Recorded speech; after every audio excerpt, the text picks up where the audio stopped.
One thing I've always thought about is whether racing with a VR headset and a steering wheel is faster than racing with a controller. In this video, we're going to find out. So this is a video I've been wanting to make for some time now. On the left side of the screen, we have the controller gameplay, and on the right side of the screen, we have the VR headset and full wheel setup. We're using the Porsche 992 GT3 RS, and we're at Tsukuba race circuit for 5 laps. So it's 5 laps in each clip. I chose this circuit because it's a pretty technical circuit and the lap times are sub 1 minute, so the video doesn't have to get drawn out for too long. And I'm pretty confident with this track as well. So I will note that it's been almost 2 years since I've had my VR headset, and I've pretty much played exclusively with it since purchasing it. So it took me a little while to get reconditioned with the controller. But as you can see here, like I'm actually already starting to pull away with it. Now the car is standard. I haven't tuned it. I haven't changed the tires. It comes as purchased. And the early assist I have enabled is ABS brakes and no traction control. So traction control set to 0. Now as we come towards the end of the first lap, I'm about a tenth faster with the VR headset and wheel compared to the controller. But I get a really nice exit with the controller, and the difference is only 0.02 of a second faster with the VR headset. So I'm beginning to feel like the guy with all the gear and no idea at this point. But the biggest thing that I've noticed going from the VR headset back to a controller after all this time was just how disconnected the controller felt with the inputs. So the best way I can put this is it felt like driving a boat where you really have to be very calculated as to where you want to go and just factor in a bit of a delay with that. And I know there isn't. It was a bit more of mental gymnastics rather than a significant latency issue. But I could really feel the weight of the car with the controller compared to the VR headset. And I think for me, in my experience, is not being able to look at the end of the apex. It becomes a bit of a guessing game as to when to get on the power.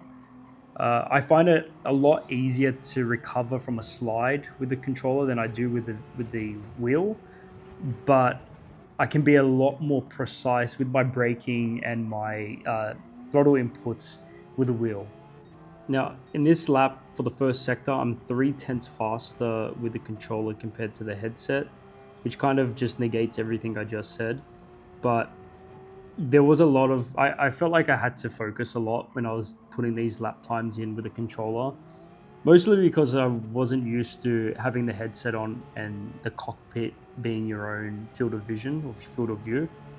Like I was definitely locked in, and I know someone will probably say, "Oh, but those aren't the fastest laps." I think I would struggle to keep this consistency if the race was 20 laps, for example. I think I would definitely brake a lot quicker with the controller compared to the VR headset. And I know that's mostly because I'm not conditioned with it. But I don't know, with the VR headset, it's very... the ceiling's definitely a lot higher. Like I think knowing what I know now, watching these two videos as we speak, I can see where I can adjust my lines and get on the power a little bit earlier with the VR headset. Honestly, with the controller, this was kind of my max pace. Yeah, any faster, I would feel like I was overdriving, which you can't really do at this track. It is very punishing. So I guess just going back to the question in this video, does buying a VR headset make you faster? Well, in that last sector, again, just a few hundredths of a second difference between the two. And this lap, that was the 4th lap, so this is the 5th lap now. Less than a tenth of difference. So if you're chasing lap times, VR is not going to make you a whole lot faster. It is going to transform the whole gaming experience. I personally find it elevates Gran Turismo from like a simcade light to, I don't want to say full-blown simulator, it's definitely not. But it just transformed the game for a variety of different reasons. It's totally immersive. I have been playing with it for close to 2 years now, and I thoroughly enjoy it. But should you get one, if you're looking for lap times, that is entirely up to your financial position and what you want out of Gran Turismo.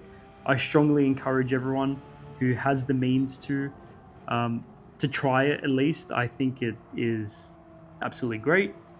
And we'll dive deep into what the lap time differences were. So what do the numbers say? On the controller side, my fastest lap came in on lap 2 with a 57.462. That ended up being the quickest lap overall in the entire test. But after that, my lap times drifted slightly. Still consistent, but never quite matched the early pace again. Now with the VR side and wheel, things were a bit different. My opening lap was very consistent with the controller, just 200ths of a second off. And then the following 2 laps, just within a tenth of each other. So the consistency was very tight. A little bit slower on the 4th lap, but then setting the best lap for the VR headset on the 5th and final, which was a 57.48. So the difference between the 2 fastest laps was just over 200ths of a second. The overall time completed was faster with the VR headset by let's say 7.5 tenths. But I could really feel myself getting into a rhythm with the VR headset towards the end. I kind of could pick my lines and my braking points a lot more confidently. Like I said before, I think if I was to do another 5 to 10 laps with the controller, I don't know if I would be able to maintain that pace. Could that just be a lack of conditioning? Maybe. But I just think there's an argument to be said that it's just a lot easier to drive with a wheel, and combine that with a VR headset, being able to look into a corner, feel, the car's proximity. I don't know. I think that's the way to go. That's the way I like to play since I've purchased it. I found it quite awkward going back to a flat screen, just on a personal note. But it was cool. It's interesting to see those results there where you can still set very competitive lap times with the controller. You do not need to spend thousands of dollars on a sim rig to get the best time. It's just a waste of money. Unless you're playing like a full-blown simulator, I do not see the point. If you're just a casual player like myself and like a bit of fun here and there, the VR headset's the way to go, in my opinion. It's not going to make you much faster, but it is going to totally transform the way you play Gran Turismo. So yeah, let me know your thoughts down below, whether or not you agree, whether or not you have a VR headset, if you like it, if you don't like it. If you like these videos, please give me a like. And yeah, that's it. Thanks for watching.